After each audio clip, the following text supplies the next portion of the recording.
ও hello, আমাকে আপনি চেনেন? আমি হলাম বিশিষ্ট ব্যবসায়ী আলতাফ হোসেন চৌধুরীর একমাত্র মেয়ে নীলা চৌধুরী। আমার সাথে হিসেব করে কথা বলবেন।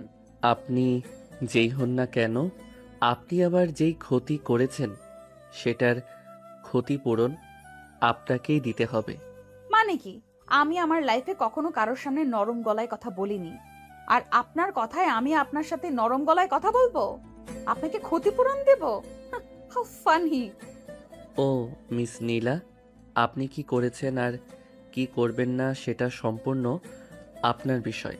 আপনি আমার গাড়িতে এসে ধাক্কা দিয়েছেন, এটা আপনার অপরাধ। আপনাকে ক্ষতিপূরণ দিতেই হবে, আর তা না হলে আমি বাধ্য হব পুলিশ কেস ফাইল করতে। শুভর শক্ত গলায় বলা কথাগুলো শুনে নীলা খানিক কেঁপে উঠল। শুভ নীলার চোখের দিকে তাকিয়ে আছে। নীলা নিজেও বুঝতে পারছে না এই পরিস্থিতি থেকে সে কি করে মুক্ত হবে। নীলা প্রচন্ড অহংকারী একটা মেয়ে। আজ অব্দি কারোর কাছে সে ভেঙে পড়েনি, আর না শান্ত গলায় কথা বলেছে। বড় লোক বাবার একমাত্র মেয়ে বলে কথা। তার যখন যা ইচ্ছা সে ঠিক তাই করে, কারোর কাছে সে কৈফিয়ত দিতে বাধ্য নয়। আজ নীলা নিজের গাড়ি ফুল স্পিডে ড্রাইভ করছিল। পথের ধারে একটা লোক তার ঠেলা গাড়ি দিয়ে ছোট বাচ্চাদের জন্য খাবার বিক্রি করছিল। নীলা নিজের গাড়ি ইচ্ছে করে লোকটার ঠেলা গাড়ির সাথে ধাক্কা লাগায়, সেই সাথে শুভর বাইকও উড়িয়ে দেয়। শুভ নীলাকে ছাড়েনি, সাথে সাথে নীলাকে আটকে দিয়ে শুভ এখন নীলার করা অপরাধের জন্য তাকে সবার থেকে ক্ষমা ও ক্ষতিপূরণ দিতে বলে। তবে নীলা তাতে নারাজ। নীলা এইদিক ওদিক তাকিয়ে দেখল অনেক লোক জমা হয়ে গেছে, আর শুভর উপর তার এই চিৎকারের কোনো প্রভাব পড়ছে না। নীলা নিজের হার স্পষ্ট দেখে নিজের ব্যাগ থেকে 1,00,000 টাকার একটা চেক বের করে শুভর হাতে দিয়ে বলে, আপনার ক্ষতিপূরণ চাই তো? এই নিন ক্ষতিপূরণ। এটা দিয়ে আপনাদের দুইজনের হয়ে যাবে। আমি বরাবর দান করা শিখেছি, কারোর থেকে নিতে নয়। সরি, এটাকে আপনি কি দান বলছেন? তা নয় তো কি, আমার থেকে চেয়ে টাকা নিচ্ছেন, এটা তো এক প্রকার দান। সরি ম্যাম, এটাকে দান নয়, প্রায়শ্চিত্ত বলে। আপনার করা পাপের প্রায়শ্চিত্ত। আর এই যে চেক দিয়েছেন, আদৌ এটায় টাকা আছে তো? টাকা আছে তো মানে? আপনার কি মনে হচ্ছে আমি আপনার সাথে ফাজলামি করছি? আপনার যদি সন্দেহ থাকে তবে চেক করে দেখুন। না থাক, আপনি তো আপনার বাবার পরিচয়টা দিয়েছেন প্রথমে। যদি এই চেকে টাকা না থাকে তো তবে সমস্যা আপনার বাবার থেকে আদায় করে নিব, সমস্যা নেই। শুভ্রর কথাটা শেষ হতেই নীলা শুভ্রর দিকে তাকিয়ে একটা মুখ ঝামটা দিল। শুভ্র নীলার এমন মুখ ঝামটা দেখে নিজের ঠোঁট বাঁকিয়ে একটা হাসি দিল। নীলা রাগে গজগজ করতে করতে শুভ্রর সামনে থেকে চলে গেল। শুভ্র নিজের সাথে করে রাস্তার সেই গরিব লোককে নিয়ে চলে যায় ব্যাংকে। অতঃপর ব্যাংক থেকে টাকা তুলে সকলের ক্ষতিপূরণ দিয়ে শুভ চলে আসে নিজের বাড়িতে। শুভ নিজের বাড়ি ফিরে এসে দ্রুত ফ্রেশ হয়ে নিল। শুভ ফ্রেশ হয়ে নিয়ে নিজের মাকে ডেকে বলল, মা, কিছু খাবার দাও না। সেই সকালে 2টো খাবার মুখে দিয়েছিলাম, একটু তাড়াতাড়ি করো। শুভর কথা শুনে শুভর মা মিসেস সাবিনা বেগম শুভর সামনে এসে দাঁড়ায় আর শুভকে উদ্দেশ্য করে বলে, বাবা, আমার গুণধর ছেলে অবশেষে বাড়ি ফিরেছে। তা বাবা, আপনি কোথায় আটকে গিয়েছিলেন? এখন তো দুপুরের খাবার খাওয়ার সময় না বাবা। আহা মা, আর বলো না, একটা অসভ্য অহংকারী মেয়ের সাথে ঝামেলা বেঁধে গেছিল, তাই আর কি বাড়ি ফিরতে একটু বিলম্ব হয়েছে। বলিস কি, একটা মেয়ের সাথে তোর ঝামেলা হয়ে গেছে? মা, কি আর বলবো, আমি আমার জীবনে এমন অসভ্য মেয়ে কখনো দেখিনি। বাবার অনেক টাকা আছে, তাই আর কি এত অহংকার। অহংকার পতনের মূল। খোকা, তুই কখনো অহংকার করবি না। আরে মা, কি যে বলো তুমি, আমি কখনো অহংকার করতে পারি নাকি? তুমি তোমার ছেলেকে জানো না নাকি? আমি তো আমার ছেলেকে খুব ভালো করেই জানি, আর সেই কারণেই আমি এত নিশ্চিন্তে থাকি। একটা কথা কি জানিস, এই সম্পদ স্থায়ী নয়, আজ আছে কাল থাকবে, এমন কোনো কথা নেই। সকলের উপকার করতে হবে, কারণ লোকের দোয়ায় সব আছে। হ্যাঁ, আমি বুঝতে পেরেছি। এখন আমায় কিছু খেতে তো দাও। শুভর মা মিসেস সাবিনা বেগম মুচকি হাসি দিয়ে নিজের ছেলেকে খাবার বেড়ে দিল। শুভর খুব ক্ষুধা পেয়েছে, তাই সে অন্য কোনো দিক না খেয়াল করে দ্রুত খাবার খেয়ে নিল। শুভ খাবার খাওয়া শেষ করে নিয়ে চলে যায় নিজের বন্ধুদের সাথে আড্ডা দিতে। শুভ যদিও বন্ধুদের সাথে আড্ডা দেওয়ার কথা বলে বাড়ি থেকে বেরিয়েছেন, আসলে তো শুভ তার পছন্দের একজন মানুষের সাথে দেখা করতে চলে গেছে। শুভ নিজের বাড়ি থেকে বেরিয়ে সোজা চলে আসে খেলার মাঠে। শুভ খেলার মাঠে এসে নিজের বন্ধুদের সাথে খেলা শুরু করলো। মিনিট 10 কেটে যেতেই একটা মেয়ে মাঠের পাশের রাস্তা দিয়ে হেঁটে আসতে লাগলো। মেয়েটির কাঁধের ওপর একটা হাত ব্যাগ আছে, কালো বোরখা পরনে। মেয়েটাকে খুব পর্দাশীল মনে হচ্ছে, আর মেয়েটার পরনে থাকা হিজাবটা যেন মেয়েটার সৌন্দর্য আরো কয়েক গুণ বাড়িয়ে দিয়েছে। শুভ নিজের হাতে থাকা ব্যাগ ফেলে দিয়ে দৌড়ে চলে গেল মেয়েটার সাথে কথা বলার জন্য। শুভ মেয়েটার পাশে দাঁড়িয়ে মেয়েটাকে জিজ্ঞেস করলো, আচ্ছা, আপনাকে একটা প্রশ্ন করতে পারি? যদি কিছু মনে না করেন তো। জি বলুন, কি কথা? আসলে আপনাকে রোজ দেখি এই পথ দিয়ে। কোথায় যেন যান? আসলে কোথায় যান আপনি? আমার বাড়িতে যাই। আমার আসলে কোচিং থাকে তো, তাই আর কি এই সময়ে কোচিং থেকে বাড়ি ফিরি। ও আচ্ছা, পড়াশোনা করা অনেক ভালো কাজ। জি, আপনি তো দেখি রোজ আমার দিকে তাকিয়ে থাকেন। আমার দিকে তাকিয়ে থেকে কি দেখেন আপনি? সত্যি বলতে আপনাকে দেখি, আপনাকে আমি খুব পছন্দ করি। তাই? শুধু কি পছন্দ করেন নাকি অন্য কিছু আছে? আরে অন্য কি থাকবে, এমনি পছন্দ করি আর কি। আপনার চোখ দেখে তো অন্য কিছুই মনে হয় আমার। মোহনার কথার কোনো উত্তর দিল না শুভ। শুভ মুচকি একটা হাসি দিল, আর খানিক নীরব হয়ে গিয়ে মোহনার সাথে পায়ে পা মিলিয়ে হাঁটতে লাগলো।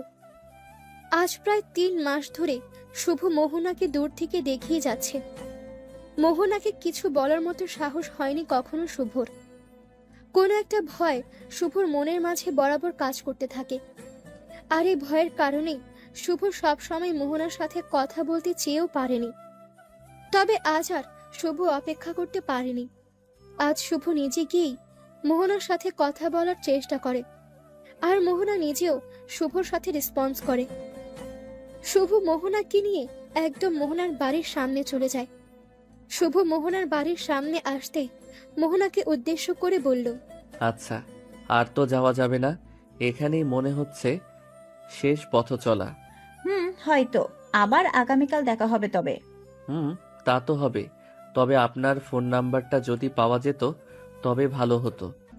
আমার ফোন নাম্বার তো আমি কাউকে দেই না, এটা আমার রুলসের বাহিরে। সবাইকে তো দিতে আমিও বলছি না, আমি শুধুমাত্র আমাকে দিতে বলছি। আমিও আপনার কথাই বলছি। তাছাড়া আমি আপনাকে আমার ফোন নাম্বার দিতে পারি, তবে একটা শর্ত আছে। কি শর্ত? বলুন শুনি একটু। আমাকে বলতে হবে কি হিসাবে নাম্বার নিতে চাইছেন, বন্ধু হিসাবে নাকি এর থেকেও বেশি কিছু। সত্যি কথাটা বললে আমি এক্ষুনি নাম্বার দিয়ে দিব। উফ, আমি জীবনেও কারোর থেকে নাম্বার নেইনি জানেন, এই প্রথম আমি নাম্বার নিচ্ছি কারোর থেকে, তাই আর কি। বাজে কথা বন্ধ করেন। আমি যেটা বলছি সেটা আগে বলুন, কি হিসাবে নাম্বার চাই? ভালোবাসি আপনাকে, এবার দেয়া যাবে নাম্বার? শুভ আচমকা মুখের উপর ভালোবাসার কথাটা বলতেই মোহনা হা করে শুভর দিকে এক দৃষ্টিতে তাকিয়ে থাকলো। শুভকে এত মাস দূর থেকে দেখার পর মোহনা ভেবেছে শুভ ভীষণ চাপা স্বভাবের একটা লোক। এমন চাপা স্বভাবের লোক হুট করে নিজের মনের কথা বলে দিবে, এটা ভাবতেই মোহনার কাছে ভীষণ অদ্ভুত লাগছে। মোহনাকে এমন করে হা করে তাকিয়ে থাকতে দেখে শুভ মোহনাকে উদ্দেশ্য করে মৃদু কণ্ঠে বলল, এখন আবার আমার দিকে এমন করে হা করে তাকানোর কি হলো? দিন না নাম্বার। আপনি আমার সাথে মজা করছেন? মানে সত্যি আপনি যেটা বলছেন সেটা সত্যি মন থেকে বলছেন, নাকি আপনি আমার সাথে ফাজলামো করছেন? ফাইজলামি কেন করব? আমি সত্যি বলছি, আমি আপনাকে ভালোবাসি, একদম সত্যি, মন থেকে বলছি। আল্লাহ, আমি ভেবেছি এই কথাটা বলতে আপনার 3 বছর সময় লাগবে। আপনি তো দেখছি 3 সেকেন্ডের মধ্যে বলে ফেলেছেন। হুম, এত সময় নিলে পরে আসল কাজটাই হবে না। তাড়াতাড়ি এখন আপনার ফোন নাম্বারটা আমায় দিন। শুভর কথা মতো মোহনা আর অপেক্ষা করল না। মোহনা নিজের ফোন নাম্বারটা শুভকে দিয়ে মুচকে একটা হাসি দিয়ে চলে গেল শুভর সামনে থেকে। মোহনা শুভর সামনে থেকে চলে যেতেই শুভ ফোন নাম্বারটা নিজের ফোনে ডায়াল করে নিয়ে নিজের বাড়ির উদ্দেশ্যে বেরিয়ে পড়ল। বাড়ি ফিরতেই শুভর মনের ভেতর খুশির ঢেউ খেলে যেতে লাগলো। এই প্রথম শুভ কোনো মেয়ের থেকে নাম্বার নিয়েছে, আর এই প্রথম কোনো মেয়ের সাথে নিজের ইচ্ছায় কথা বলেছে সে। সবকিছুই শুভর কাছে সিনেমার মতো লাগছে, যদিও এটা বাস্তবতা। শুভ কি করবে ঠিক ভেবে উঠতে পারছে না। মোহনাকে কল করবে কিনা এটা নিয়ে যেন শুভ নিজের মাঝে একটা চিন্তায় পড়ে আছে। শুভ আপন মনে ছাইপাশ চিন্তা করার পর সিদ্ধান্ত নিল যে যাই হয়ে যাক না কেন শুভর উচিত আগে মেয়েটাকে কল করা আর তার সাথে একটু কথা বলা। শুভ নিজের ভাবনার মতো ফোনটা হাতে নিতেই শুভর ফোনটা বেজে উঠল। শুভ খানিক চমকে গেল ফোনটা পেয়ে। শুভ ভালো করে নিজের ফোনের স্ক্রিনের দিকে দৃষ্টিপাত করতেই দেখতে পেল এটা মোহনার নাম্বার। শুভ মোহনার নাম্বার দেখে আর বিলম্ব করল না, দ্রুত ফোনটা পিক করতেই ফোনের ওপার থেকে মোহনা শুভকে উদ্দেশ্য করে বলল, আহ, আর কত অপেক্ষা করে সময় পার করব বলুন তো? বলি, আমাকে কল করতে কিসের এত সমস্যা? আরে, আপনাকে আমি এখনই কল করতাম। আসলে হয়েছে কি, আমি একটু নার্ভাস হয়ে পড়েছিলাম, তাই কলটা করতে একটু সময় লাগছিল। কি বলছেন এসব? ছেলে হয়ে এত নার্ভাস আপনি? ওইদিকে মেয়ে হয়ে আমি কত ফাস্ট। একজনে তো ফার্স্ট হতেই হবে, তা না হলে সম্পর্ক সামনের দিকে এগোবে কেমন করে? সেটাও তো কথা। বাই দ্য ওয়ে, আপনি কিন্তু ভারী মজার মানুষ। আপনার সাথে কথা বলতে অন্যরকম একটা শান্তি কাজ করে মনের মাঝে। আমিও তো সেটাই চাই, বরাবর আপনাকে খুশি রাখতে। আর আপনাকে আমি খুশি রাখতে পারলে আমার নিজেরও শান্তি লাগবে। শুভ মোহনার সাথে অনেকটা সময় ধরে কথা বলতে থাকলো, যদিও কোনো উল্টাপাল্টা কথা নয়।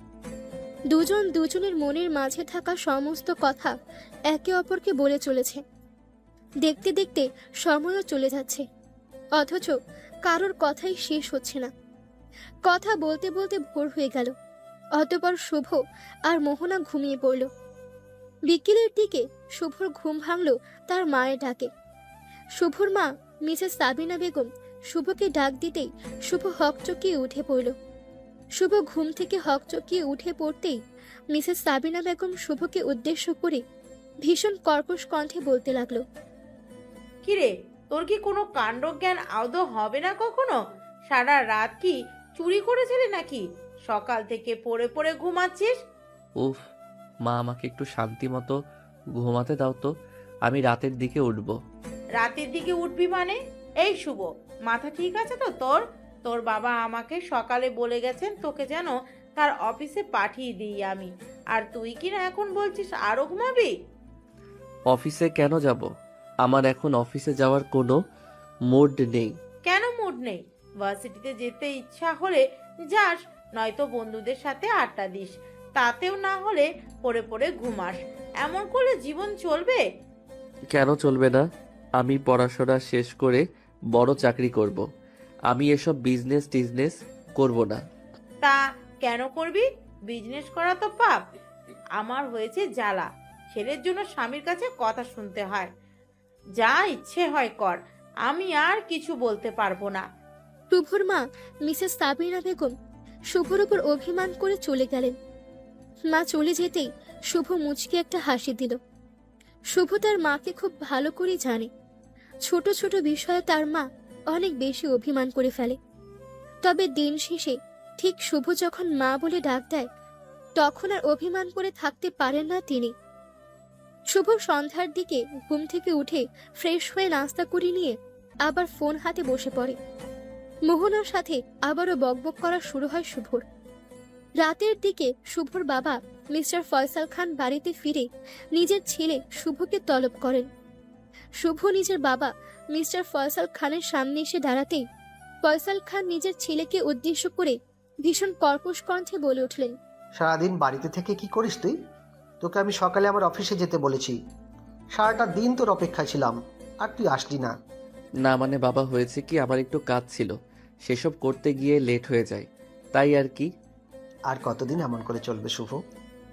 আমার বয়স হয়েছে, আমি আর কতদিন ব্যবসা সামলাবো বল? জি বাবা, আমি তো আগেও তোমাদের বলেছি আমার দ্বারা ব্যবসা হবে না, আমাকে আমার মতো থাকতে দাও। তবে তোমরা তো আমার কোনো কথাই শোনো না, আমি আর কি বলবো? কি বলবি মানে? তোর কাছে কাজ সব কিছু ছেলে খেলা বলে মনে হয়? এই ব্যবসাটা আমি একটু একটু করে বড় করেছি, আমার ভালোবাসার বিজনেস। সামনে তুই না দেখলে কে দেখবে বলতে পারিস? বাবার রাগী কণ্ঠের কথা শুনে শুভর মাথাটা নিচু হয়ে গেল। শুভ আজ অব্দি কখনো নিজের বাবার মুখের ওপর কথা বলেনি, আর না কখনো বলবে সে। শুভ নিজের বাবাকে যেমন ভয় পায়, ঠিক তেমন অনেক বেশি সম্মান করে থাকে। শুভকে নিশ্চুপ হয়ে যেতে দেখে শুভর বাবা আর একটাও কথা শুভকে বলেনি, শুধুমাত্র শুভকে জানিয়ে দিয়েছে যে আগামীকাল তার বন্ধুর মেয়ের বিয়ে। শুভ যেন বিকেলে প্রস্তুত থাকে মিস্টার ফয়সালের সাথে যাবার জন্য। শুভ হ্যাঁ সূচক মাথা নেড়ে আস্তে করে নিজের বাবার সামনে থেকে কেটে পড়ে। শুভ নিজের ঘরে এসে একটা দীর্ঘশ্বাস ফেলে মোহনাকে কল করে আর মোহনার সাথে কথা বলে নেয়। সকালবেলা শুভ ঘুম থেকে উঠে ফ্রেশ হয়ে চলে যায়। ফ্রেশ হয়ে শুভ কোনো মতে নাস্তা শেষ করে নিজের বাড়ি থেকে বেরিয়ে পড়ে। মোহনার সাথে গতকাল রাতে কথা হয়েছে শুভর। শুভ মোহনাকে বলেছে আজ একটু শপিং করতে যাবে সে, আর মোহনা যেন তাকে একটু কোম্পানি দেওয়ার জন্য চলে আসে। মোহনাও শুভর প্রস্তাবে রাজি হয়ে যায়, আর শুভ এখন মোহনার বাড়ির সামনেই গিয়েছে। শুভ মোহনার বাড়ির সামনে মিনিট খানেক সময় অপেক্ষা করার পর মোহনা চলে আসলো। মোহনা শুভর সামনে আসতেই শুভর চোখজোড়া মোহনার দিকে আটকে যায়। শুভ মোহনার দিকে তাকিয়ে নিজের চোখ ফেরাতে পারছে না। মোহনার পরনে থাকা লাল গোলাপি শাড়িটা যেন মোহনার সৌন্দর্য আরো কয়েক গুণ বাড়িয়ে দিয়েছে। শুভ মোহনার দিকে মুগ্ধ দৃষ্টিতে তাকিয়ে আছে। আপন মনে শুভ বলে উঠল, মাশাল্লাহ, বিধাতার সৃষ্টি কতটাই না সুন্দর। আজ মোহনার সৌন্দর্য যেন আমার চোখ জোড়াকে তার দিকে আটকে দিয়েছে। আমি মোহনাকে পছন্দ করি, শুধু কি এই কারণে তাকে আমার চোখে ভালো লাগছে, নাকি অন্য কোনো ব্যাপারও আছে? তবে ব্যাপার যাই হোক না কেন, মোহনার রূপে আমি মুগ্ধ, যুগ যুগ ধরে ওই রূপে আমি মুগ্ধ হয়ে থাকতে চাই। আপন মনে শুভ কথাগুলো বলতে লাগলো। ওইদিকে মোহনা শুভকে তার দিকে এমন করে হা করে তাকিয়ে থাকতে দেখে খানিক লজ্জা পেয়ে যায়।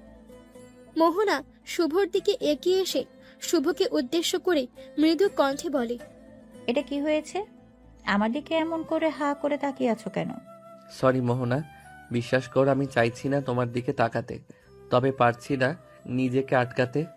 আজ তোমাকে অপূর্ব সুন্দরী লাগছে। ইস, এমন করে বলো না তো, জানো না আমার লজ্জা লাগে। লজ্জা নারীর ভূষণ, তাই হয়তো লজ্জা লাগছে তোমার।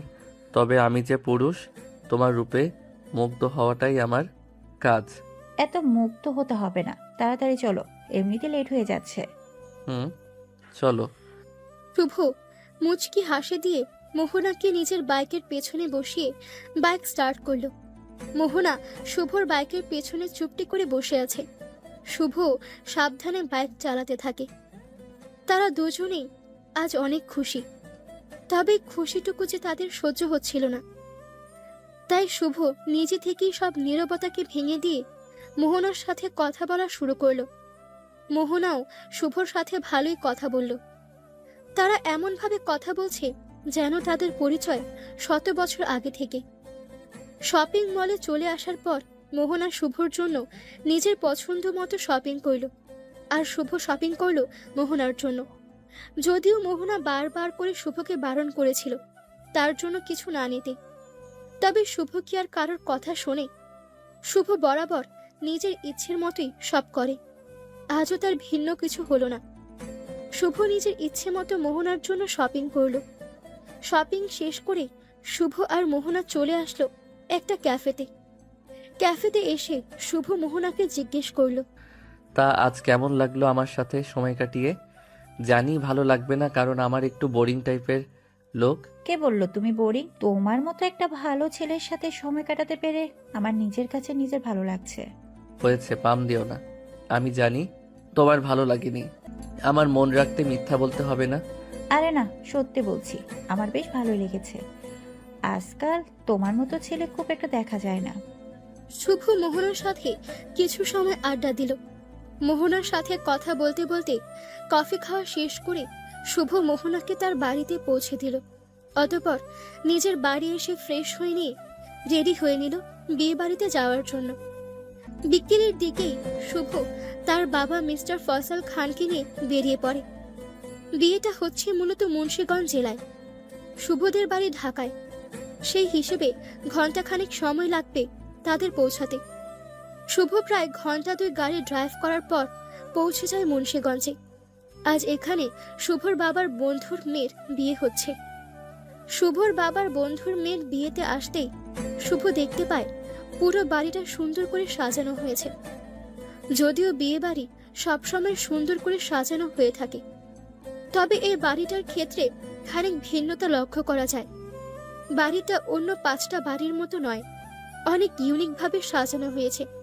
এক দেখায় এই সাজানো বাড়ির প্রতি অন্যরকম ভালো লাগা কাজ করে উঠল শুভর মনে। শুভ বাড়ির চারপাশে ভালো করে চোখ বুলিয়ে দেখে নিয়ে সরাসরি চলে গেল বাড়ির ভেতরে। শুভ ও তার বাবা মাকে স্বাগতম জানানো হলো সুন্দরভাবে। শুভ এবার বিয়ে বাড়ির এক কোণে লোকজনের আড়ালে গিয়ে মোহনার সাথে কথা বলা শুরু করলো। নতুন নতুন প্রেমে পড়লে যা হয় আর কি, কথা বলা ছাড়া এক বিন্দুও ভালো লাগে না। মোহনা যদিও শুভকে বলেছে বিয়েতে অ্যাটেন্ড করতে, কিন্তু শুভ মোহনাকে সাফ সাফ জানিয়ে দেয় যে তার এখন মোহনার সাথে কথা বলতে ইচ্ছে হচ্ছে। মোহনা আর কি বলবে, যেখানে শুভ নিজেই চাইছে মোহনার সাথে কথা বলতে, সেখানে শুভকে অন্য কিছুর কথা বলাটা অযৌক্তিক। শুভ মোহনার সাথে বেশ খানিক সময় ধরে কথা বলার পর শুভর বাবা মিস্টার ফয়সাল খান শুভকে ডেকে পাঠালো। শুভ মোহনার ফোনটা কেটে দিয়ে নিজের বাবার পাশে গিয়ে দাঁড়াতেই শুভ দেখতে পেল তার বাবার বন্ধু কান্না করছেন, আর সবাই ওনাকে সান্ত্বনা দিচ্ছেন। শুভ ওনার কান্না করার পেছনের কারণটা ঠিক বুঝতে পারল না। শুভর বাবা মিস্টার ফয়সাল খান শুভকে বলল, দেখছিস তো আঙ্কেল কেমন কান্না করছেন? ওর কান্না দেখে আমার নিজের বুকের ভেতরটা কেঁপে উঠছে বারবার। বাবা, উনি কান্না করছেন কেন? কি হয়েছে? ওনার মেয়ে কি পালিয়ে গেছে নাকি? বাজে কথা বলিস না। ওর মেয়ে পালাতে যাবে কেন? একটা খারাপ ছেলের সাথে ওর বিয়ে ঠিক করেছিল। সময় সুযোগ বুঝে ছেলেটা এখন বিয়ে করতে না করে দেয়। এখন যে কি হবে। ও আচ্ছা। শুভর যদিও বিষয়টা নিয়ে অনেক খারাপ লাগলো, তবে শুভ এই ব্যাপারটা নিয়ে সিরিয়াস না। শুভ নিজেও গিয়ে তার বাবার বন্ধুকে সান্ত্বনা দিতে লাগলো। এইদিকে শুভর বাবার বন্ধুর অবস্থা খারাপ হতে থাকে। লোক সমাজে তিনি কি করে মুখ দেখাবেন, এটা চিন্তা করতেই ছোটখাটো একটা হার্ট অ্যাটাক হয়ে যায় ওনার। লোকটার হার্ট অ্যাটাক আসতেই সবাই দ্রুত ডক্টর কল করে। শুভ নিজের চোখের সামনে এমন ঘটনা দেখে ঘাবড়ে যায়। ডক্টর এসে শুভর বাবার বন্ধুকে চিকিৎসা দেওয়ার পর তিনি খানিক সুস্থ হয়। শুভর বাবা তার বন্ধুকে বলে, দোস্ত আরাফাত, তুই চিন্তা করিস না, সব ঠিক হয়ে যাবে। তোর মেয়ে কি তোর একারই মেয়ে নাকি? ও তো আমারও মেয়ে। ওর ভবিষ্যৎ নিয়ে আমারও চিন্তা আছে। বন্ধু, বন্ধু, আমার মনে হয় না আমার মেয়েটা আর এই সমাজে মুখ দেখাতে পারবে। আমার ভীষণ চিন্তা হচ্ছে এই ভেবে যে আমি কি করব এখন। কে আমার মেয়েকে বিয়ে করে আমার মান সম্মান বাঁচাবে? শোন আলফাত, তাড়াহুড়ো করে আর কোনো ভুল ছেলের হাতে আমাদের মেয়েকে তুলে দিস না। ভালো আরও ভেবে দেখ তোর পছন্দের কোনো ছেলে আছে কিনা। আচ্ছা আলতাফ, আমার পছন্দের কোনো ছেলে বলতে দোস্ত, এই বিপদ থেকে আমাকে উদ্ধার করতে পারে এমন কাউকেই তো আমি দেখতেছি না। আমার মেয়ের সম্মানের সাথে আমার সম্মান জড়িয়ে আছে। যা ভালো হয় তুই কর ভাই। আমার মেয়ে নয়, তোর মেয়ে মনে করে তুই যা ভালো হয় তাই কর। মিস্টার আলতাফ হোসেন চৌধুরীর কথা শুনে ফয়সাল খান ভীষণ রকম চিন্তায় পড়ে গেলেন। এই অল্প সময় আলতাফের মেয়ের জন্য যোগ্য পাত্র কোথায় পাবে সে? এসব নিয়ে আপন মনে চিন্তা করতেই আচমকা ফয়সাল খানের মাথায় নিজের ছেলে শুভর কথা আসে। শুভ দেখতেও ভালো, সারাদিন এদিক ওদিক সময় নষ্ট করে বেড়ায়। নিজের জীবন সম্পর্কে শুভ একদমই সচেতন নয়। শুভকে যদি বিয়ে দিয়ে দেওয়া হয় তবে সে একটু একটু করে নিজের জীবন গুছিয়ে নিতে পারবে, আর দায়িত্ব কাঁধের ওপর পড়লে সে এমনিতেই সোজা হয়ে যাবে। শুভর বাবা মিস্টার ফয়সাল খান সকলের সামনে আলতাফ হোসেন চৌধুরীকে জিজ্ঞেস করে, আমি একটা কথা ভাবছি, আমার ছেলে শুভকে তোর কেমন লাগে? যদি তোর পছন্দ হয় তবে শুভর সাথেই। ফয়সাল খান সম্পূর্ণ কথাটা বলে শেষ করার আগেই আলতাফ হোসেন চৌধুরী ফয়সাল খানকে বলেন, সত্যি দোস্ত, তুই আমার কাছে ফাজলামি করছিস না তো? শুভ বাবা কি এই বিয়েতে রাজি হবে? সে কি আমার মেয়েকে গ্রহণ করবে? তোর পছন্দ হয়েছে কিনা সেটা বল। বন্ধুর পছন্দ হলে আমি তাকে রাজি করাবো, তুই শুধু বল। তোর ছেলেকে অনেক আগে থেকেই আমার পছন্দ, কিন্তু সাহস করে উঠতে পারিনি তোকে এই কথাটা বলার। আর যখন বিধাতা এমন পরিস্থিতি সৃষ্টি করেছে, তখন আমার আর মনে হয় বিধাতারও এটাই ইচ্ছে। আচ্ছা ঠিক আছে, তবে তুই রেডি হয়ে নে, আমি শুভকে রেডি করে নিয়ে আসছি। ফয়সাল খান নিজের কলিজার বন্ধুকে কথা দিয়ে ফেলেছে।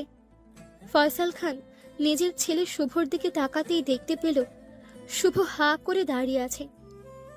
শুভ কল্পনাও করতে পারেনি বিয়ে বাড়িতে গেস্ট হয়ে আসার পর এমন কিছু ঘটবে তার সাথে।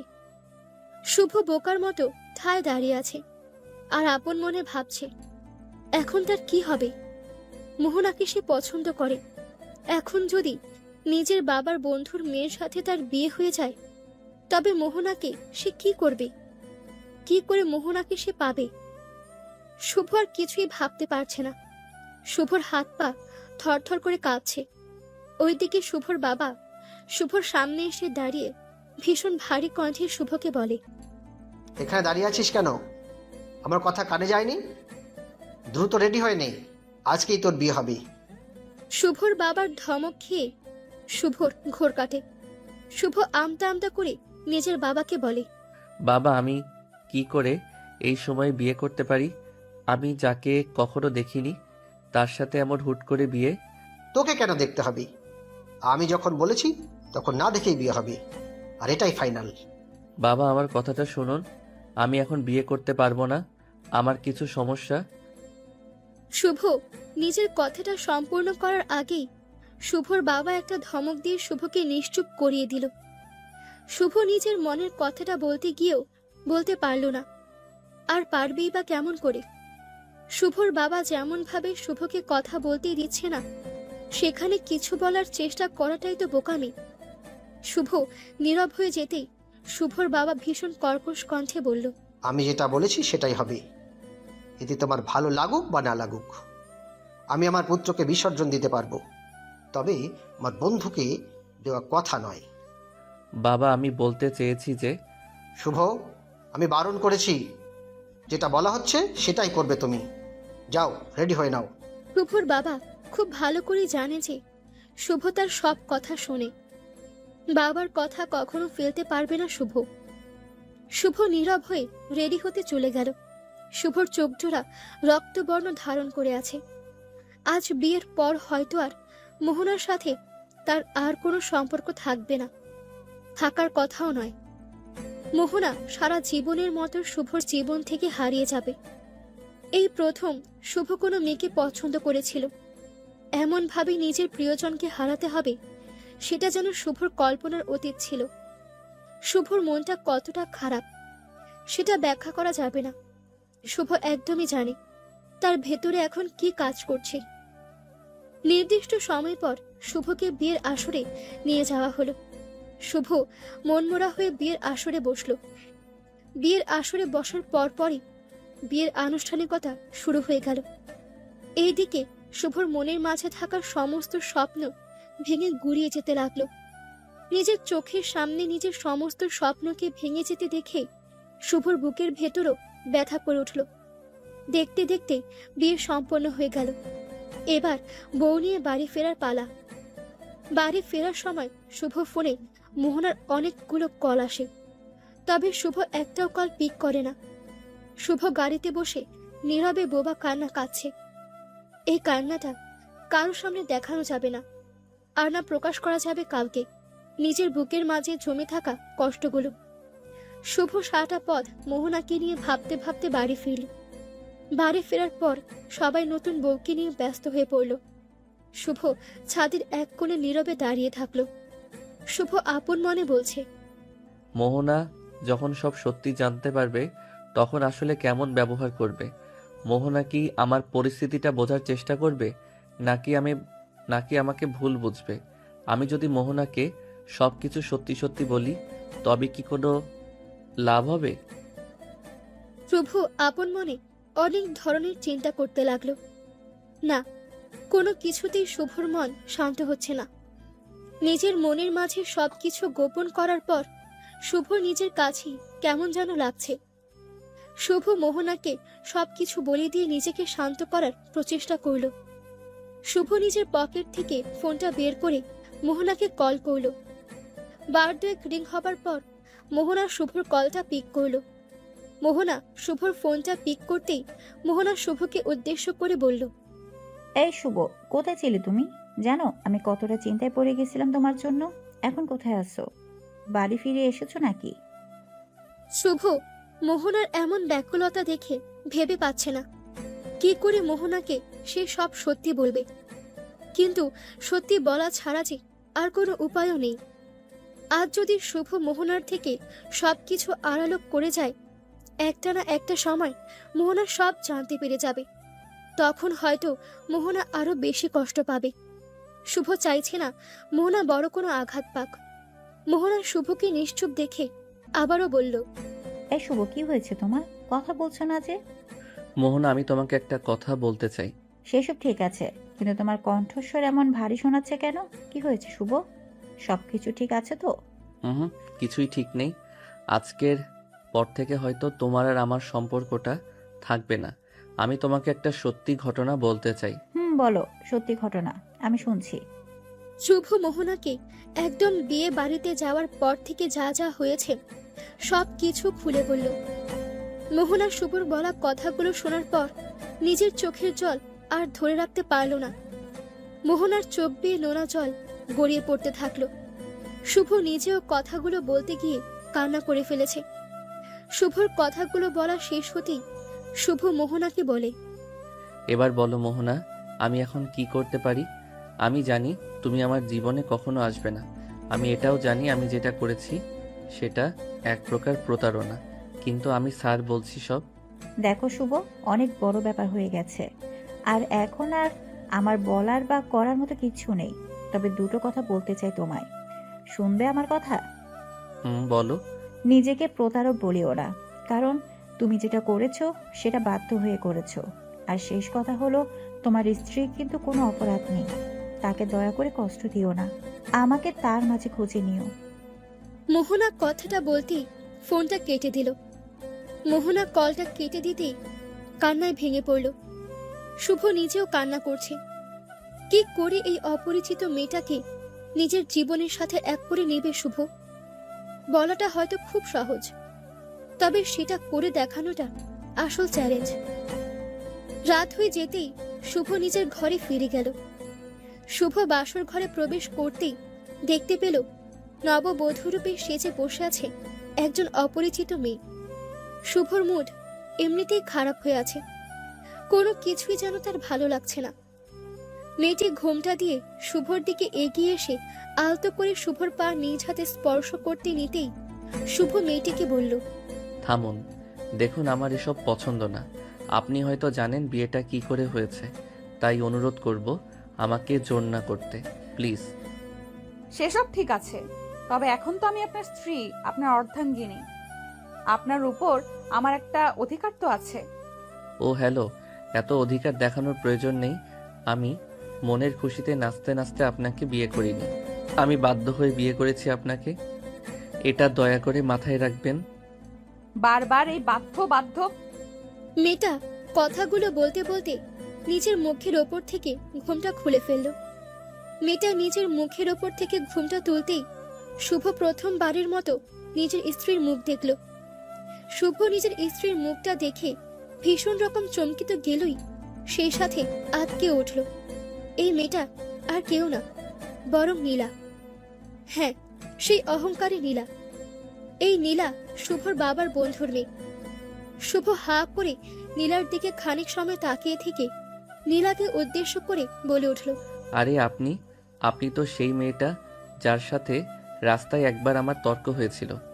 শুভর কথাটা শুনে নীলা খানিক অপ্রস্তুত হয়ে গিয়ে বলল, হ্যাঁ আমি সেই। কেন, কি হয়েছে? আমাকে দেখার পর চোখ মুখ এমন করে বদলে গেল কেন? মানে আমি আপনার মতো একটা অহংকারী মেয়েকে বিয়ে করেছি। আল্লাহ, আমার জীবন শেষ। ওয়েট, আমি শুধুমাত্র যে অহংকারী তা কিন্তু নয়, আমি অনেক ডেভিলও। সো আমার সাথে হিসাব করে কথা বলতে হবে। কি? আমি আপনার সাথে হিসেব করে কথা বলবো? মানে আমার দিন এতটাই খারাপ হয়েছে? জি হ্যাঁ, তাই হয়েছে। আর একটা কথা সবসময় মাথায় রাখবেন, কথায় কথায় আমাকে বিয়ে করে আমাকে উদ্ধার করেছেন এটা আমাকে বলবেন না। আমার ভালো লাগবে না এসব শুনতে। উফ, আচ্ছা ঠিক আছে, আমি কখনো আপনাকে কিছু বলবো না, ঠিক আছে? এবার ঠিক আছে। আমারও একটা কথা আছে, আমার উপর কখনো নিজের স্ত্রীর অধিকার দেখাতে আসবেন না। সবসময় আমার থেকে দূরত্ব বজায় রাখবেন। পাগল নাকি? এটা কি সিনেমা বা নাটক হচ্ছে নাকি? আমি পারবো না এসব মানতে। বিয়ে করেছেন, আমার সাথে ঘুমাবেন, আমার সাথে থাকবেন, আমাকে সাপোর্ট করবেন, ভালো লাগলেও করবেন, না লাগলেও করবেন। আর যদি না করেন তো নীলার কথা শুনে শুভর গলা শুকিয়ে গেছে। শুভ কখনো ভাবতেও পারেনি তার জীবনে এমন একটা ডেভিল মেয়ে পড়বে আর তাকে এমন করে জ্বালাতন করবে। শুভ চোখ ছানা বড়া করে নীলাকে জিজ্ঞেস করে, যদি না করি তো কি হবে? বেশি কিছু হবে না, আমি ক্যাচাল লাগিয়ে দিব। ক্যাচাল মানে তো বোঝেন। বুঝি। এবার চুপটি করে আমার পাশে এসে শুয়ে পড়েন। আজ আমি সো ক্লান্ত, এত রাতে জাগতে পারবো না। বাকি খেলা আগামীকাল হবে। নীলার কথাটা শেষ হবার সাথে সাথে শুভ নীলার পাশে গিয়ে চুপটি করে শুয়ে পড়ল। শুভ বুঝতে পারছে না তার জীবনে এমন কেন একটা ডেয়ারিং মেয়ে পড়ল। শুভ তো কখনো এমন মেয়ে চায়নি নিজের জীবনে, তবে কেন এমন একটা মেয়ে জুটল তার কপালে? শুভর এখন কপাল চাপড়ানো ছাড়া আর কোনো উপায় নেই। যদিও শুভ নিজের ইচ্ছায় বিয়ে করেনি, শুভকে তার বাবা ফোর্স করেছে এই বিয়েটা করার জন্য। শুভ মন খারাপ করে শুয়ে থাকলো। ওইদিকে নীলা শুভকে শক্ত করে জড়িয়ে ধরে ঘুমিয়ে আছে।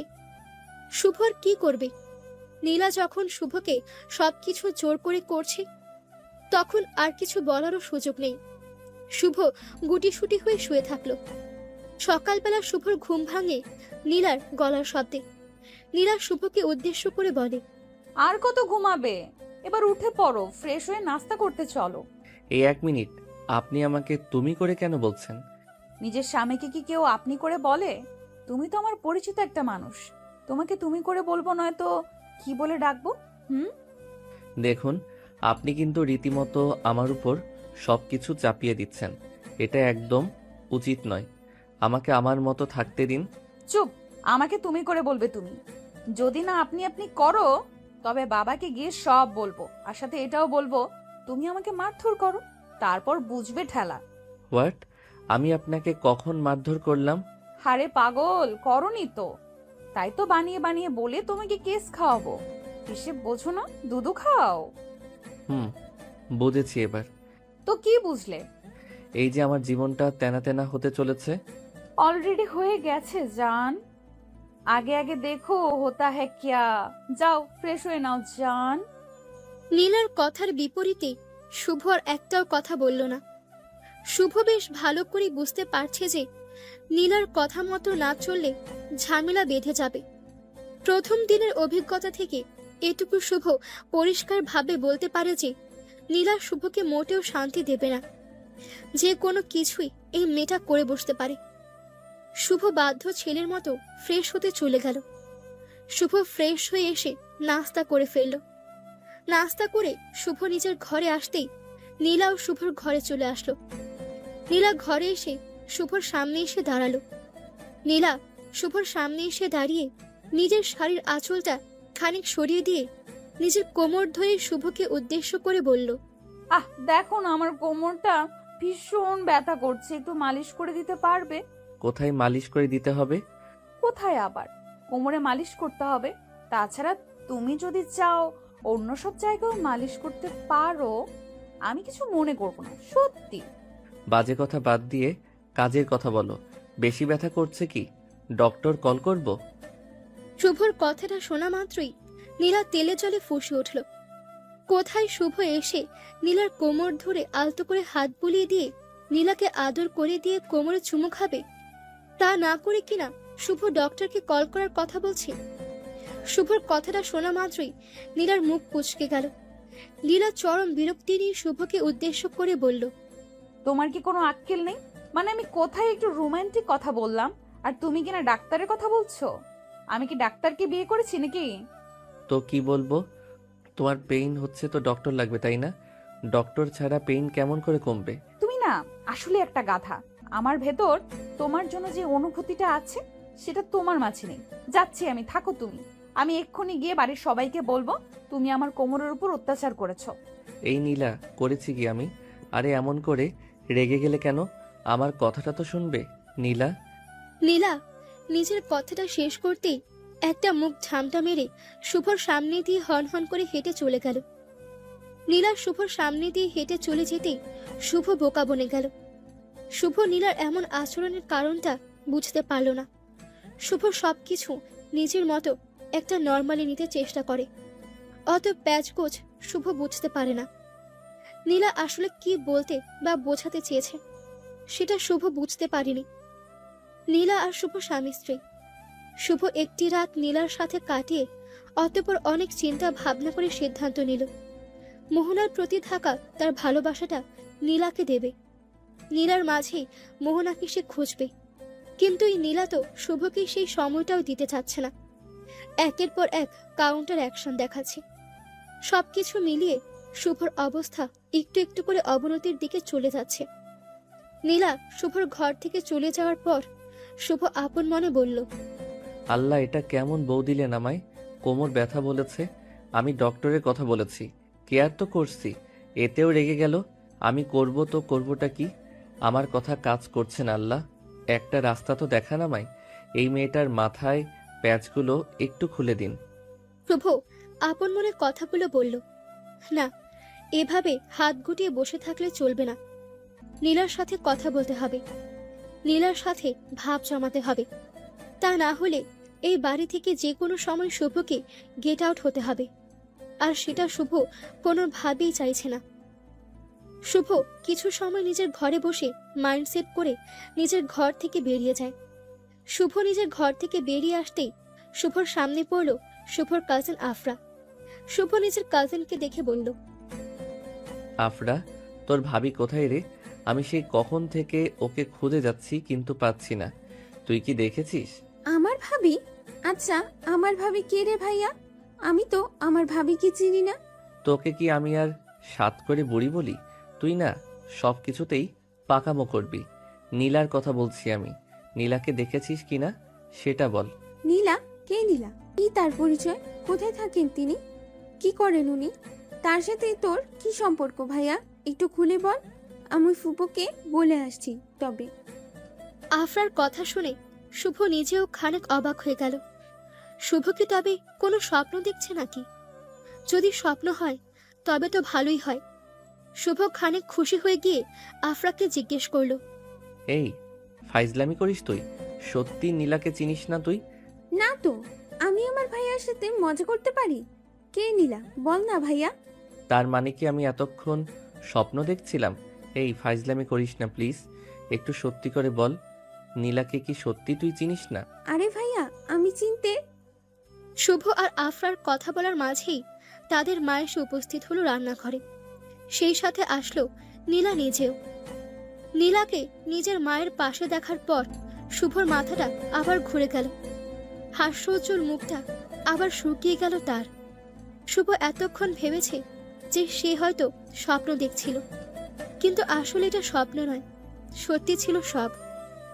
শুভর মা এসে শুভ আর আফরাকে তর্ক করতে দেখে মুচকি হাসি দিয়ে বলল, কিরে, তোরা আবারও শুরু করে দিয়েছিস? এক মিনিটও দুই ভাই বোন মিলেমিশে থাকতে পারিস না, তাই না? কি আর করবো মা, আমার কপাল তো এমনিতেই খারাপ, তার উপর আবার এমন কাজিন হলে তো আর কথাই নেই। আফরা শুভর পেছন থেকে কিচেন থেকে বেরিয়ে এসে নিজের ফুফুকে বলল, ফুপু, তোমার ছেলে 1 নম্বরের মিথ্যাবাদী হয়ে গেছে। ও নিজেই কিচেনে এসে আমার সাথে উল্টাপাল্টা কথা বলতে শুরু করে দিয়েছিল। আমি শুধুমাত্র জবাব দিয়েছি, আর কিছু না। শোন আফরা, আমার মায়ের জানা আছে তুই কতটা জবাব দিস। আসলে যে তুই সব কিছুতে নাক গলাতে চলে আসিস সেটা মাও ভালো করে জানে। শুভ আর আফরার এমন ঝগড়া করা দেখে শুভর মা হেসে ফেলল। শুভ আর আফরাকে দেখলে মনে হয় তারা যেন জাত শত্রু। শুভ আর আফরার এমন খুনসুটি সারা দিনই লেগে থাকে, ঠিক ছেলেবেলায় তারা যেমন একে অপরের পেছনে লেগে থাকতো। শুভ আর আফরাকে থামাতে গিয়ে শুভর মা তাদের দুজনকে উদ্দেশ্য করে বলল, হয়েছে, আর কোনো কথা কেউ বলবে না। শুভ, তোর কি কোনো দরকার আছে এখানে? না মা, আমার আর কি দরকার থাকবে, কোনো দরকার নেই। তাহলে তুই নিজের রুমে চলে যা। আর আফরা, তুই এখন রান্না কর। সব সময় ভাইয়ের সাথে তর্ক করাটা তো স্বভাবে পরিণত হয়েছে। দুদিন পর পরের বাড়ি গিয়েও এমনটাই করবি তোরা? শুভর মা যখন শুভর সামনেই আফরাকে বকল, তখন শুভ মনে মনে শান্তি পেল। শুভ আফরার দিকে তাকিয়ে মুচকি হাসি দিতেই আফরা রেগে গিয়ে ন্যাকা কান্না করে উঠল। আফরাকে ন্যাকা কান্না করতে দেখে শুভ দ্রুত পালিয়ে গেল কিচেনের সামনে থেকে। শুভ বেশ ভালো করে জানে আফরা এখন রেগে যাবে, আর তারপর আবারও তাদের দুজনের মাঝে ঝগড়া শুরু হবে। শুভ নিজের রুমে এসে সোফার উপর বসে আনমনে হাসতে লাগলো।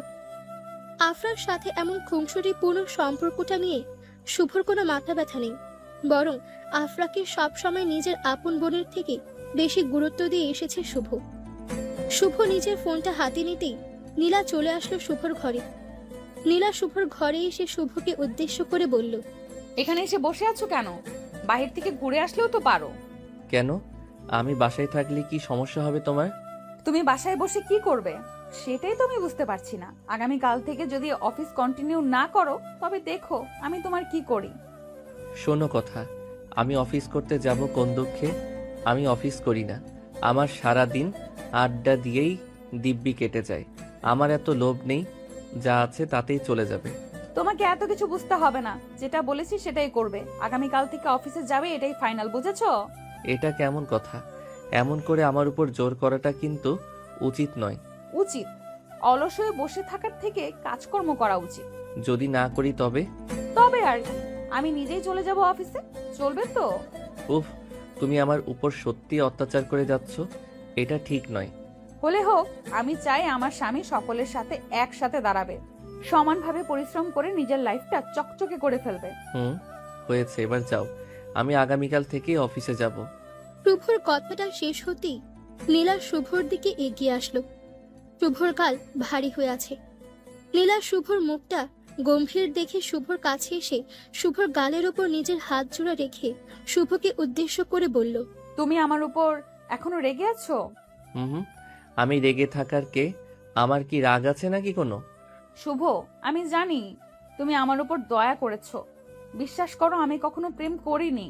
আমার ভিতর অহংকার বেশি, আমি নিজেকে পরিবর্তন করে ফেলেছি। আমি আর আগের মতো অহংকারী নেই। একটিবার আমাকে মন থেকে মেনে নাও না প্লিজ। আমি তোমার উপর অভিমান করে নেই, আমিও তোমাকে মেনে নিয়েছি মন থেকে। শুভর কথাটা শেষ হতেই নীলা শুভকে শক্ত করে জড়িয়ে ধরল। ভালোবাসা কেমন হয় সেটা নীলা জানে না। নিজের সমস্ত ভালোবাসা নীলা নিজের স্বামী শুভকে দিতে চায়। এই চাওয়ার মাঝে কোনো পাপ নেই। এই ভালোবাসা পবিত্র। এই ভালোবাসার মাঝে সত্যিকারের ভালোবাসা লুকিয়ে আছে। নীলা শুভকে জড়িয়ে ধরার পর শুভ নিজেও নীলাকে জড়িয়ে ধরল। ভালোবাসা সত্যি অদ্ভুত। কিছু সময় জড়িয়ে ধরে নিজের মনকে শান্ত করার পর নীলা চলে গেল খাবার রান্না করতে। রাতের দিকে শুভ নীলাকে নিজের সাথে করে নিয়ে ঘুমিয়ে আছে। মাঝরাতের দিকে নীলা শুভকে ডেকে তুলল আর শুভকে উদ্দেশ্য করে বলল, এই ওঠো না, আমার না খুব আদর পাচ্ছে, একটু আদর করো না। প্লিজ। আরে ধুর, মাঝরাতে আমাকে বিরক্ত করিও না। আমাকে একটু ঘুমাতে দাও তো। আমি এইদিকে আদর আদর করে পাগল হয়ে যাচ্ছি, আর তুমি কিনা ঘুমানোর কথা বলছো। তো কি করব? তোমার এই জ্বালাতন আমি নিতে পারি না সত্যি। সবসময় একটা না একটা ঝামেলা পাকাবেই পাকাবে। অসহ্যকর। এখন ঘুমিয়ে পড়ো। আমার মেজাজ খারাপ করো না। আমি কিছু বললেই বুঝি সেটা তোমার কাছে অসহ্য লাগে। দেখো, তুমি কিন্তু আমার আগের রূপে আমাকে ফিরিয়ে আসতে বাধ্য করছো। আমি কিছুই করছি না। রাত অনেক হয়েছে। আমার আবার আগামীকাল থেকে অফিস আছে। একটু শান্ত হয়ে ঘুমিয়ে পড়ো না প্লিজ। আমি ঘুমাতে পারবো না, আমার আদর চাই। যদি আদর করো তবেই আমি ঘুমাবো, নয়তো না। আচ্ছা, তবে জেগে বসে থাকো। আমি ঘুমাচ্ছি, আমায় বিরক্ত করো না। শুভর কথাটা শুনে নীলা খানিক কষ্ট পেল। বাসর রাত তো হলো না তাদের। আজ নীলা শুভকে নিজের করে নিতে চাইছে, তাতেও শুভ এমন করে বারণ করছে। শুভ কি তবে মন থেকে নীলাকে ক্ষমা করেনি, নীলাকে নিজের করে নেয়নি? নীলা আপন মনে এসব কথাই চিন্তা করছে। ওইদিকে শুভ আবারও ঘুমিয়ে পড়েছে। নীলার মোটেও সহ্য হচ্ছে না। নীলা আবারও রেগে গিয়ে ঘরের লাইটগুলো সব অন করে দিল। লাইট অন করতেই শুভর ঘুম ভেঙে যায়।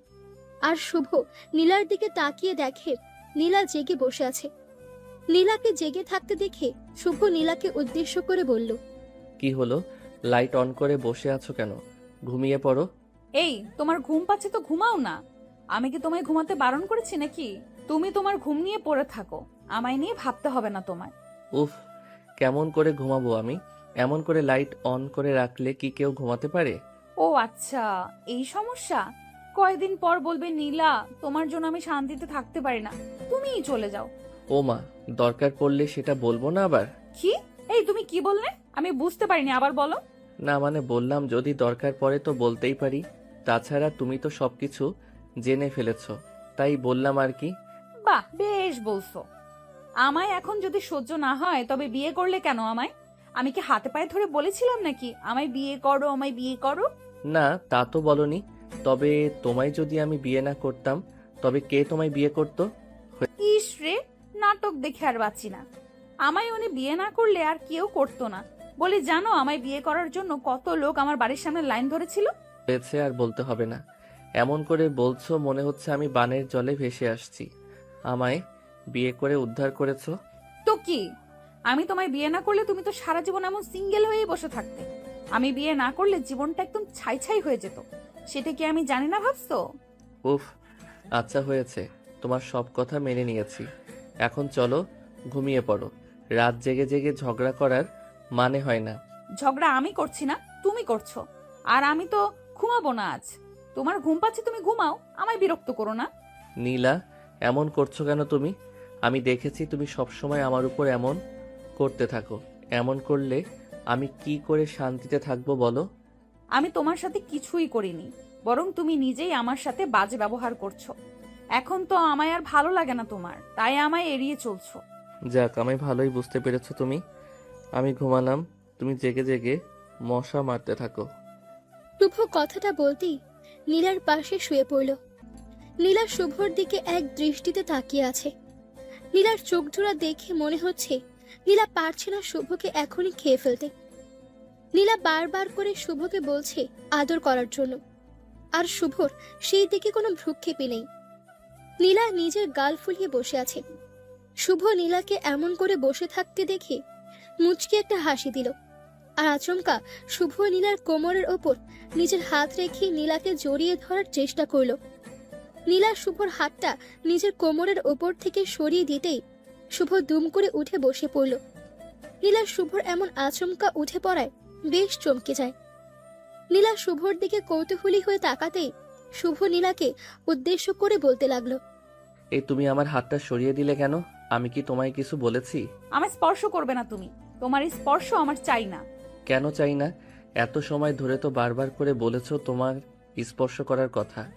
এখন একটু টাচ করতেই জ্বলে উঠলে কেন? কারণ আমার ইচ্ছে করছে না, তাই। এতই যখন আদর করার ইচ্ছে জেগেছে তখন করলে কি হতো? এখন আমি কিচ্ছু চাই না। তুমি চাও বা না চাও এটা তো আমি জানতে চাইনি। আমি শুধুমাত্র একটু ভুল করে টাচ করেছি, তাতেই তুমি এমনটা করলে আমার সাথে। করলাম। আরো বেশি কিছু না চাইলে ঘুমিয়ে পড়ো, মাথা গরম আছে আমার, নিজের উপর নিয়ন্ত্রণ থাকবে না কিন্তু। ও মা তাই? আচ্ছা দেখি কি করতে পারো তুমি। আমারও তো জানা লাগবে তোমার শক্তি কতটা। শুভ কথাটা বলতেই নীলার হাতটা ধরে একটা হ্যাচকা টান দিয়ে নীলাকে নিজের বুকে টেনে নিল। নীলার শুভর এমন কাজে অবাক হওয়ার পাশাপাশি রেগেও গেল ভীষণ। শুভ নীলাকে নিজের বুকের সাথে শক্ত করে চেপে ধরতেই নীলা শুভর বুকের ওপর মৃদু ধাক্কা দিয়ে বলতে লাগলো, উফ, ছাড়ো আমায়, একদম আমি ছুঁয়ে দেখবে না তুমি, আমি বারণ করেছি শুভ। তোমায় ছেড়ে দেওয়ার জন্য তো আর ধরিনি, তোমায় এই বুকের মাঝে বন্দি করার জন্য ধরেছি। ছটফট করতে থাকো, আমিও দেখি কতটা ছটফট তুমি করতে পারো। শুভ, খুব বেশি হয়ে যাচ্ছে, এমন বাড়াবাড়ি করো না, আমি কিন্তু ভীষণ রেগে যাচ্ছি। তুমি রাগ করতেই পারো, তবে তোমার স্বামী হিসেবে আমার সেই রাগটাকে ভাঙানো একান্ত দায়িত্ব।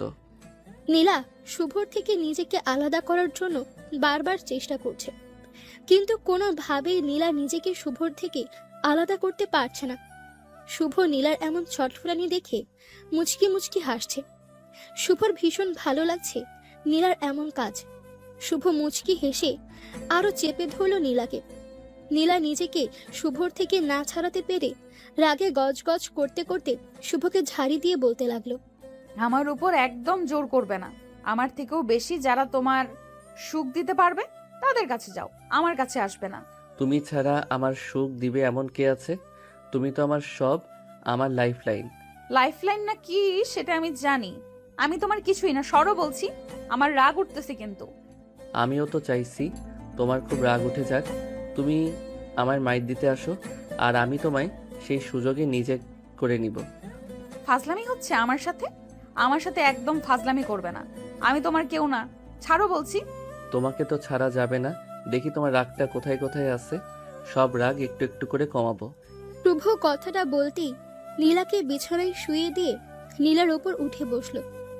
নীলা প্রথমে একটু ছটফট করলেও আচমকা নীলাও একদম শান্ত হয়ে যায়। নীলা চুপটি করে শুয়ে আছে। শুভ নীলার কপালে নিজের ঠোঁট জোড়া ছুঁয়ে দিয়ে একটা গভীর চুমু খেতেই নীলা নিজের চোখ বন্ধ করে নিল। নীলার চোখের কোণ থেকে 2 ফোঁটা নোনা জল গড়িয়ে পড়ল। নীলার চোখের জল শুভর চোখের আড়াল হলো না। শুভ নীলাকে আলতো করে ছেড়ে দিয়ে নীলাকে উদ্দেশ্য করে মলিন কণ্ঠে বলতে লাগলো, এই নীলা, কান্না করছো কেন? কি হয়েছে? আমি কি তোমায় বেশি দুঃখ দিয়ে ফেলেছি? হুম, কিছু হয়নি। প্লিজ আমায় বলো কি হয়েছে। আমার কারণে কি তোমার মনটা খারাপ? আমার কারণে কি খুব বেশি কষ্ট পেয়েছো? না, তুমি আমায় কি কষ্ট দিবে, আমি তোমার কারণে মন খারাপ করিনি, এমনি এমনি চোখের জল চলে এসেছে। এমনি এমনি এই দুনিয়ায় কিছু হয় না, সব কিছুর একটা কারণ থাকে। তুমি আমায় কারণটা বলো প্লিজ, আমি তোমার থেকে কারণটা জানতে চাই। আমার কাছে কোনো কারণ নেই, দয়া করে আমায় আর কিছু জিজ্ঞেস করো না, আমি কথা বলতে চাইছি না এখন। তুমি আমার সাথে কথা বলতে চাইছো না, সেটাও আমায় বিশ্বাস করতে হবে। আমি জানি তুমি আমার তখনকার কথায় কষ্ট পেয়েছো, তবে একটা কথা কি জানো, আমি তখন একটু মজা করেছিলাম, বুঝতে পারিনি তুমি এটা সিরিয়াসলি নিবে। জীবনটাই তো মজার, সবকিছু নিয়ে মজা করা ভালো। সরি, প্লিজ আমায় ক্ষমা করে দাও, আর কখনো আমি কোনো বিষয় নিয়ে মজা করব না, সত্যি প্রমিস করছি। শুভর কথাটা শেষ হবার সাথে সাথে নীলা শুভর বুকে নিজের মাথাটা শক্ত করে চেপে ধরে কান্না করতে লাগলো। শুভ বুঝতে পারলো না নীলা এমন করে কান্না করছে কেন। নিজের ভেতর থেকে বারবার একটা কথা মাথায় আসছে শুভ, যে হ্যাঁ, শুভ নীলাকে অনেকটা বেশি আঘাত করেছে। কথার আঘাতে নীলা কষ্ট পাচ্ছে। নীলার এই কষ্ট শুভ আর সহ্য করতে পারছে না। নীলা শুভকে জড়িয়ে ধরে কান্না ভেজা কণ্ঠে বলতে লাগলো, জানো, তুমি আমায় আর পছন্দ করো না, আমায় আর আগের মতো ভালোবাসো না। এটা যখন আমার মাথায় আসে তখন আমার বুকটা ফেটে যায়, আমি সহ্য করতে পারি না। নীলা, আমি জানি তুমি আমায় খুব ভালোবাসো, তবে আমি তো মজা করে বলেছি এমন, তুমি আমার মজাটা বোঝনি। আর সব সময় আমি ভালোবাসা কেন প্রকাশ করব, তুমিও তো করতে পারো। আমি জানি আমি ভালোবাসা প্রকাশ করতে পারি, তবে আমি চাই তুমি আমায় ভালোবাসা দিয়ে নিজের করে নাও, আমায় ভালোবাসা দিয়ে আমায় সুখ দাও। পাগলিটা, আমার চোখ থেকে এই নোনা জলটুকু মুছে নাও, আর কান্না করো না, আমি তোমার চোখের জল সহ্য করতে পারি না। মুছে নিচ্ছি, প্লিজ আমায় কখনো ছেড়ে দিও না শুভ, আমি তোমায় ছাড়া বাঁচতে পারবো না। তোমায় ছাড়া আমি কি করে বাঁচবো বলো, তোমায় ছাড়া যে আমি নিজেকে কল্পনাও করতে। শুভ কথাটা বলতেই নীলার চোখের নিচে থেকে নোনা জলটা মুছে দিল। নীলার চোখের জল মুছে দিয়ে শুভ আলতো করে নীলার চোখের ওপর নিজের ঠোঁটজোড়া ছুঁয়ে দিয়ে ভালোবাসার পরশ এঁকে দিল। নীলা চোখ বন্ধ করে শুভর ভালোবাসার ছোঁয়া গভীরভাবে অনুভব করল। ভালোবাসা, সেটা তো এক পবিত্র অনুভূতি, যেটা ভাষায় প্রকাশ করার মতো ক্ষমতা থাকে না। শুভ নীলাকে শান্ত করে নীলাকে আদর করতে লাগলো। নীলাকে পাগলের মতো চুমোতে চুমোতে পাগল করে দিল। নীলা শুভর এই পাগলামি আর নিতে পারছে না। সুখের পরম আবেশে নীলা মুখ থেকে মৃদু শব্দ করে ফেলল। নীলার এমন পাগলামিতে শুভ আরো বেশি শিহরিত হলো। মনের মধ্যে শুভর ঝড় উঠে যায়। দুজন দুজনের মধ্যে হারিয়ে যায় ভালোবাসার টানে। সকালবেলা শুভ ফ্রেশ হয়ে নিয়ে রেডি হয়ে নিল অফিসে যাবার জন্য। নীলা শুভর জন্য নাস্তা আর টিফিন রেডি করছে। শুভ নিজের রুম থেকে নীলাকে কয়েকবার ডাকলো। কিছু সময় বাদে নীলা এসে শুভকে উদ্দেশ্য করে ভ্রু কুঁচকে বলতে লাগলো, কি ব্যাপার, তুমি জানো না আমি রান্না করার সময় বিরক্ত করা পছন্দ করি না? পারি না। ও মা, তুমি বোধহয় জানো না আমি আমার টাই পরতে পারি না। আমার স্ত্রীর আদর করে পরিয়ে দেয়া লাগে। আচ্ছা, আমি এত পড়াতে পারবো না, আমার কাজ আছে, নিজে পড়ে নাও। তুমি যদি পরিয়ে না দাও তবে আমি টাই পরবো না। এই নাও, খুলে ফেললাম। উফ, এই হয়েছে এক জ্বালা, সব কিছু আমায় একা সামলাতে হবে, রান্না করা আবার জনাবের সেবা করা। উফ। তাহলে কি তোমায় হেল্প করার জন্য কাউকে নিয়ে আসবো? মানে আমায় হেল্প করার জন্য কাকে নিয়ে আসার কথা বলছো? ও মা, কাকে আবার? নতুন একটা বিয়ে করে তোমার জন্য আর কি। শুভ কথাটা শেষ করার আগেই নীলা দুম করে শুভর শার্টের কলার ধরে শুভকে মার দিতে লাগলো। শুভ তো এটাই চাইছে, ভালোবাসার খুনসুটি। এই ভালোবাসার খুনসুটি গুলো যে কতটা শান্তির, সেটা শুধু দুটি ভালোবাসার মানুষই জানে। শুভ নীলাকে থামিয়ে দেওয়ার জন্য চেষ্টা করছে, তবে নীলা তো শুভর কোনো কথাই শুনছে না। রেগে বোম হয়ে শুভর উপর হামলা করছে নীলা। শুভ নীলাকে না থামাতে পেরে সে নীলাকে নিজের বুকের সাথে মিশিয়ে নিয়ে নীলাকে উদ্দেশ্য করে বলতে লাগলো, এই থামো থামো, আমার উপর এমন অন্যায় করছো কেন? কি করেছি আমি? কি করেছো জানো না? আমার সামনে তুমি অন্য মেয়ের কথা বলো? তোমার সাহস দেখে আমি অবাক হয়ে যাই। ও মা, আমি বললে কি হবে নাকি? তুমি কি নিজের স্বামীকে চেনো না? তোমার স্বামী কি সত্যি তোমার জায়গা অন্য কাউকে দিতে পারবে নাকি? এই বুকে শুধু তুমি আছো, আর তুমিই থাকবে। আজকালকার ছেলেগুলোকে দিয়ে বিশ্বাস নেই, কখন কি করে বসে কে জানে। আমি আজকালকার ছেলে না গো, অনেক পুরনো। ওই মুখে আর এইসব কথা আনবে না, তাহলে কিন্তু একদম মরে যাব। ওরে ফাজিল, আমি তো মজা করেছি। দেখলাম তোমার রিয়াক্ট কেমন। শুভ নীলাকে জড়িয়ে নিল নিজের বুকের সাথে। ভালোবাসা কতটা অদ্ভুত হতে পারে, তাই না? যার সাথে কখনো কোনো পরিচয় ছিল না, আজ তার জন্য বুকের বাম পাশে একটা অনুভূতি কাজ করে। মোহনার কথা এখন যেন শুভর মাথা থেকে একদমই বেরিয়ে গেছে। শুভ এখন নীলাকে নিয়ে বাঁচতে চায়, নীলার মাঝে ডুবে থাকতে চায় সে। এটাই প্রকৃত ভালোবাসা।